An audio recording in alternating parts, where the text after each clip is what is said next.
Assalamualaikum warahmatullahi wabarakatuh. Berjumpa kembali dengan kami tentunya di YouTube channel Pesantren Digital Aswa di acara spesial Ramadan Ngabuburit ala Santri bersama saya Brian Kusmajati dan narasumber kita Bapak Kiai Haji Ahmad Izzuddin LC-MSI. Assalamualaikum Gus. Waalaikumsalam warahmatullahi. Bagaimana nih Gus kabarnya hari ini? Masih Alhamdulillah, semangat ya? Sehat. Alhamdulillah. Alhamdulillah kita juga diberikan semangat untuk menjalani bulan Ramadan ini Gus, dan semakin hari tentunya harus semakin semangat ya Gus ya. Nah, membicarakan masalah Ramadan nih Gus, tentunya kita juga semuanya tahu kalau umat muslim tentunya di bulan Ramadan semakin memperbanyak segala amal ibadah ya Gus, termasuk membaca Al-Quran nih Gus. Nah, berkaitan dengan hal tersebut, sebenarnya apa sih Gus manfaat membaca Al-Quran itu Gus? Iya. Bismillahirrahmanirrahim. Membaca Al-Quran bagi kita itu sangat banyak sekali manfaatnya. Yang pertama bahwa tentu ini menjadi ibadah yang terbaik. Dalam hadis disampaikan bahwa afdal ibadati ummati qiraatul Quran. Qiraatul Quran itu menjadi satu ibadah yang sangat mulia bagi hamba Allah Subhanahu wa taala. Kecuali itu memang Al-Quran ini yang akan memberikan syafaat, yang akan menolong kita kelak di yaumil akhir.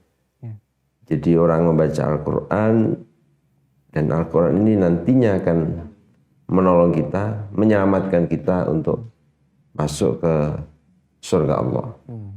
Dan masih banyak sekali, termasuk sebuah hadis yang disampaikan dari Abdullah ibn Mas'ud. Beliau berkata bahwa Rasulullah pernah bersabda, "Man qara'a harfan min kitabillah falahu bihi asy hasanah." Barang siapa membaca satu huruf saja dari Al-Quran, maka dia akan mendapatkan satu kebaikan. Bahwa kebaikan yang ada di dalam hadis itu disampaikan, wal hasanatu bi asli amsalihha. Satu kebaikan ini sama dengan 10 kebaikan. Bahkan Nabi juga menyampaikan bahwa la aqulu alif lam mim harfun lakin alifun harfun, walamun harfun, wa mimun harf. Kita membaca alif lam mim itu bukan berarti kita membaca satu saja, tetapi alif dibaca atau satu pahala sendiri, lam juga dibaca atau mendapatkan pahala sendiri, mimnya juga iya. Jadi banyak sekali manfaatnya, kecuali ini ada yang dimensi ukhrawi, besok akan kita petik hasilnya di yaumil akhir atau di yaumil qiyamah. Juga ada yang kemanfaatan dapat kita rasakan di dunia ini. Antara lain apa? Ketenangan. Kita akan diberi ketenangan, diberi kedamaian ketika kita mau membaca Al-Quran. Jadi begitu santri digital, manfaat dari membaca Al-Quran memang sangat banyak sekali, baik itu yang di akhirat nanti ataupun yang di dunia ya Gus ya. Maka mungkin banyak orang menyarankan ketika sedang marah, sedang hati itu gundah, ya sudah baca Al-Quran saja ya Gus ya, insya Allah bisa menjadi lebih tenang. Seperti itu kira-kira santri digital. Nah kemudian mungkin beberapa juga banyak yang hafal Al-Quran ya Gus. Nah berkaitan dengan hal itu, jika misalnya ada orang yang hafal Al-Quran namun tidak mengamalkan apa yang dihafal dari Al-Quran, itu bagaimana kira-kira Gus? Iya, memang banyak sekali dari muslimin, muslimat yang punya kesempatan bisa menghafal Al-Quran. Bahkan kalau di negara-negara Arab sana itu memang kayak di Mesir, Saudi itu masih banyak sekali orang hafal Al-Quran. Nah, yang tadi jadi pertanyaan, ketika dia hafal tapi tidak mengamalkan, tentu yang paling terbaik ya orangnya itu ya hafal, ya dia mau mengamalkan Al-Quran. Tetapi memang di Indonesia ini jadi fenomena, ketika ada orang yang sudah habis waktunya untuk menghafal Al-Quran, Apalagi kayak ini akhir-akhir ini jadi tren kayak tren pada menghafal Al-Quran walaupun dia tidak tahu isinya. Dia tidak mau belajar keilmuan agama yang terkandung dalam Al-Quran, tapi dengan dia hafal itu seolah-olah dia sudah Islami, sudah Muslim yang paling baik.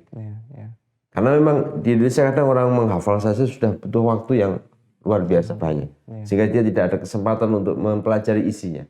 Tapi ada yang mempelajari isinya dan habis waktunya tidak sampai mempunyai kesempatan untuk menghafal. Jadi yang terbaik adalah ya, kalau bisa semuanya itu yang terbaik. Tetapi kalau tidak, yang pasti adalah kita tahu isi Al-Quran, tahu tuntunan dari agama, tahu bagaimana cara kita beribadah yang benar. Kalau masih ada kesempatan lebih, silakan dihafal Al-Quran.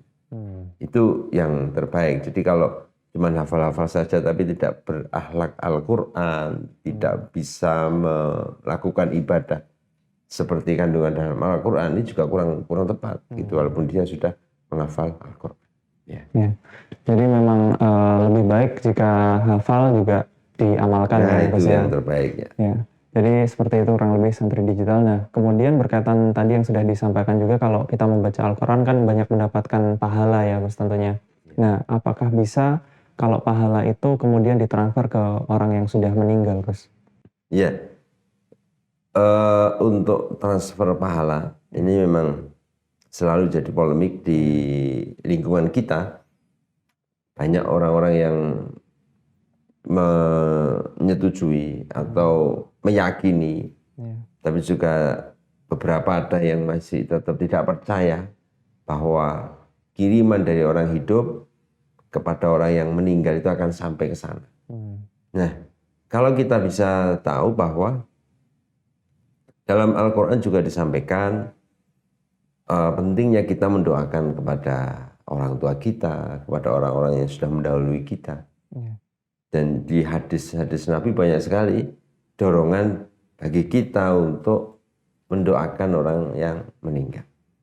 Ada sebuah hadis yang mengatakan bahwa bacalah Al-Quran untuk orang-orang yang meninggal dari kalian semua, yaitu bacaan surat Yasin.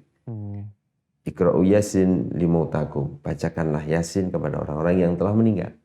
Ini menunjukkan bahwa ada manfaat ketika kita mendoakan orang meninggal akan sampai sana pahalanya. Begitu juga ada lagi hadis yang mengatakan bahwa orang yang meninggal di dalam kubur itu yang sangat dinanti adalah doa dari orang yang masih hidup. Maka ketika kita mendoakan berarti akan sampai ke sana. Sama halnya dengan ketika kita masuk ke sebuah makam terus kita mengucapkan salam. Kita kan disunahkan untuk mengucapkan salam. Mendoakan kepada orang yang pada meninggal.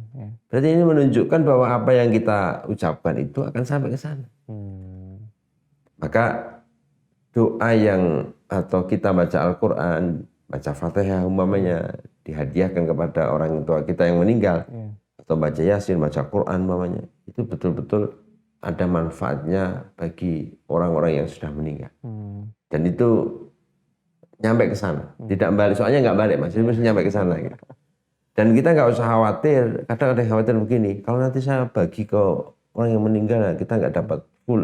Enggak, kalau dalam hal itu, kita itu akan mendapatkan 100%, dan yang ditransfer juga akan mendapatkan 100%. Jadi di situ itu nggak ada istilah kita dapat 70%, sama 30%, nggak. Sama-sama mendapatkan full, 100% dan 100%. Maka ini kita setiap kali membaca Fatihah, membaca Al-Quran, nggak ada salahnya. Dan kita membaca untuk diri kita, sambil kita kirimkan pahalanya untuk orang-orang yang sudah meninggal.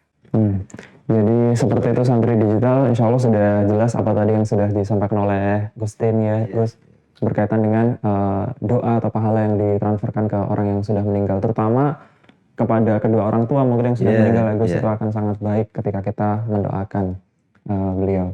Seperti itu kurang lebih santri digital untuk sore hari ini, semoga bisa dipahami dengan baik, dan jika santri digital ingin bertanya bisa kirim di kolom komentar atau juga kirim via DM di Instagram Pesantren Digital. Kami rasa cukup. Mohon maaf jika ada salah-salah kata. Kami akhiri. Wassalamualaikum warahmatullahi wabarakatuh. Waalaikumsalam.